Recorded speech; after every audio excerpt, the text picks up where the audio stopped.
Thank you, Jesus. Thank you, Jesus. Thank you, Holy Spirit. Kuzwai Jesu, Jesu, Jesu, Jesu, Jesu. Kuzwai Jehova, Baba nizitara Jesu. Libra do mahanda zeke predi mahaya. Thank you, Jesus. Thank you, Jesus. Hallelujah. I'm Apostle Miracle Prince, the president and the producer of the Voice Daily Devotional Broadcast. Kuva nokutenda ndiko kuvimba. Nerimwe ramazuva Jesu wakagazaze vana 10 akavatuma vaviri kundoparidza ivhangeri pamberi pake mumaguta ose. Hallelujah. Luka chapter 10 kubva paverse 1 kusvika paverse 24. Akati pavari kucheka kukuru asi vabati vashoma, naizvozvo kumbirai kunashe wokucheka kuti abudise vabati pakucheka kwake. Hallelujah. Fambai henyu ndinokutumai samakwayana pakati pamapere. Vana 10 vakaenda vakadzoka kuna Jesu Kristu nomufaro vachiti, Ishe, kunyange nemweya yakaipa inozviisa pasi pedu muzita renyu. Akati, tarirai, ndakakupai simba rokutsika pamusoro pesimba renyoka nezvinyavada nepamusoro pesimba rose romuvengi. Saka hakuna chinhu chingatongokukuvadzai. Saka mashoko ose awa Jesu waimataura kuvadzidzi vake kuti vagova nokutenda uye kuvimba mumashoko ose akanga achitaurwa naJesu Kristu. Hallelujah. Say I love Jesus.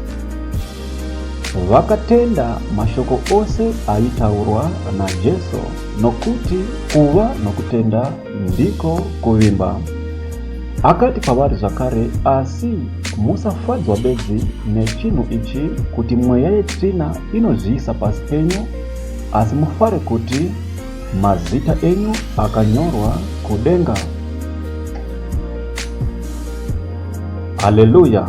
After that, Jesu wakapfugama akafara nomweya mutsvene akati, ndinokuvongai Baba, Ishe wokudenga napasi, kuti makavanzira vakachenjera navakangwara zvinhu izvi mukazvizarurira vacheche.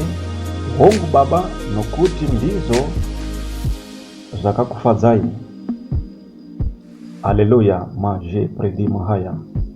Jesu wakanga achida kuti vadzidzi vake vave nekutenda nekuvimba mumashoko ose aitaurwa naye pavari. Ipapo Jesu akatendekukira kuvadzidzi vake zvakare akati pavari, vari voga, meso anovona zvamunoona izvi akaropafadza. Haleluya. Nokuti ndinoti pamuri vaprofita vazhinji namadzimambo vaida kuona zvamunoona vakasazviona, nokunzwa zvamunonzwa vakasazvinzwa. Haleluya. Nokuti kuva nokutenda muna Kristu Jesu zvakare kuva nekuvimba maari pazvose. Nokuti ukavhura Luka chapter 11 kubva paverse 1 kusvika paverse 2.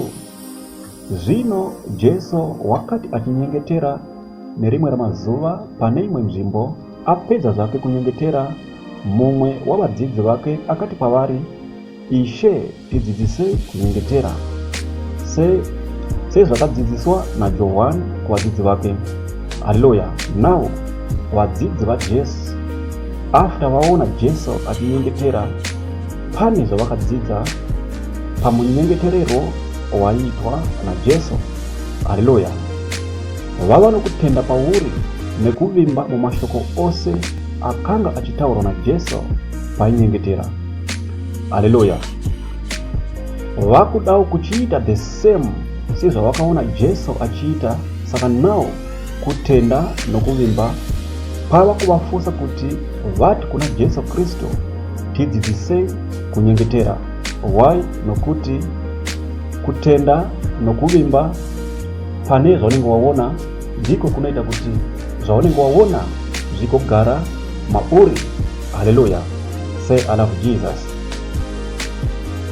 Jesu akati pavari nokuda pokuti wakanga aona kuti vane kutenda uye kuvimba, akati, kana muchinyengetera muti, Baba vedu vari kudenga, zita renyu ngariitwe dzvene, ushe bwenyu ngabhubuye, kuda kwenyu ngakuitwe panyika sezvakunoitwa kudenga. Haleluya. Ukatarisa munyengetero uyu pavachazonamata after vadzidziswa naJesu Kristu, munyengetero uyu une kutenda nekuvimba mukati, kunyange Mwari vakaita kuda kwavo pazvinhu zvose zvaunenge uchida kuti iwewe zviitwe sokuda kwako, kunyange zvikaramba Mwari vakaita sokuda kwavo, asi iwe ukaramba uine kutenda uchivimba kuti one day zvichaita, uchabva waona kuti iwewe unenge uri munhu ane kutenda uye kuvimba mumashoko aMwari ose avakataura mukati muupenyu hwako. Haleluya. Kana ukavhura John chapter 2 kubva paverse 3 kusvika paverse 5. Haleluya. Pakanga pari pamutambo wokuwana pakana yeGarirea, namai vaJesu Kristu vakanga varipo. Haleluya. Waini yakati ichizoshaikwa yashota, mai vaJesu vakati kuna Jesu, waini yapera. Jesu akati pavari, ndineiko nemi nai mai? Haleluya. Nguva yangu ichigere kusvika. Saka vanhu vose vaiva pamutambo vakazvinzwa Jesu achitaura kudaro. Haleluya. Mai vaJesu vakati kuvanhu vose vaiva pamutambo, itai zvose zvavanokuudzai. Haleluya. So now, kunze itai zvose zvavanokuudzai, which means unofanira kuva nokutenda uye kuvimba mashoko ose auchanzwa Jesu achitaura, kunyange iwewe uchiona sokuti hapana chingabuda, asi kuti unofanira kuva nokutenda uye kuvimba mukati memashoko iwayo after Jesu ataura. Haleluya. Wobva wachingova nefaith nokuvimba kuti waini nhasi tinoiona pano. Haleluya. Nokuti Mary mai vaJesu havana kunzwisisa zvaitaurwa naJesu kuti uchazoita sei kuti waini igovapo. Haleluya. Even chero zvakaratidzika sokuti Jesu waramba kuteerera request yaapirwa namai vake kuti waini yapera, asi mai vaJesu kunyange zvakadaro vachiri nokutenda maari zvakanyanya uye nokuvimba, since vari ivo vari kutoudza vamwe kuti mutevedzere zvose zvavachakuudzai, kureva kuti vakanga vaine kutenda nokuvimba kwakanyanya, kunyange vamwe vaiona sokuti hapana chingabuda, asi ivo vaiva nokutenda nokuvimba mumashoko ose aitaurwa naJesu. Haleluya. Mary mai vaJesu vakanga vaine kutenda pokuvimba zvokuti even kutenda pachako kana paiva paluza hope kusingachavimbi, asi ivo pachavo vaiva nokutenda nokuvimba mumashoko ose akanga achitaurwa naJesu. Haleluya. Say I love Jesus. I love you my master. Vakanga vasingazive kuti even Jesu wacho uchazoita sei kuti waini igovepo. Haleluya. Asi ivo mukutenda nokuvimba pavo vakanga vaine chokwadi chokuti pane chinhu chakanaka chiri kufanira kuitwa naJesu muzuva ranhasi pano. Haleluya. Hama vadikani, rima parinovuya patiri kutambudzika muupenyu hwedu, kufirwa matambudziko achigara akatikomberedza. Haleluya. Tisingaoni nzira yatingagona kufamba nayo. Zvese izvi zvichiuya muupenyu hwako, zvibvunze kuti why zviri kuuya kudaro, oro zvingarevi kuuya kwazvo. Haleluya. Mwari vanenge vakurasa here kana kuti? Haleluya. Wakaropafadzwa uye iva nomufaro hama mudikani mukati muupenyu hwako. Haleluya. Nokuti vakaropafadzwa avo vanova nomufaro kana panguva dzavanenge vari munguva dzokumanikidzwa, panguva dzavanenge vari mukati mematambudziko, asi ivo vachiramba vaine kutenda nekuvimba, even vasinganzwisise kuti zvinhu zvacho zviri kumbofamba sei mukati muupenyu hwavo. Haleluya! Makaropafadza imi kana makadaro. Haleluya! Mwari vachakuropafadzai. Chese chinotaurwa naMwari vimba uye iva nokutenda pazviri, kunyange uchirarama life isiri kunzwisiswa navanhu vose. Kuvimba kwedu nokuramba tine kutenda muna Kristo Jesu kuchatizarurira madoors ese mukati muupenyu hwedu.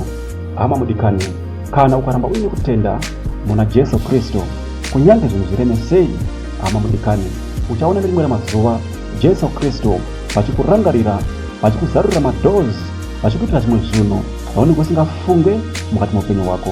Hama mudikani, tina Jesu uyu wakatifira pamuchinjikwa.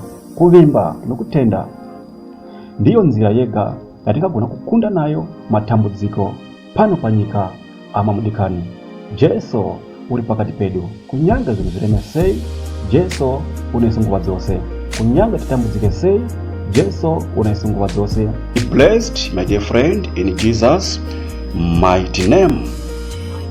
Once again, I'm Apostle Miracle Prince. To God be the glory.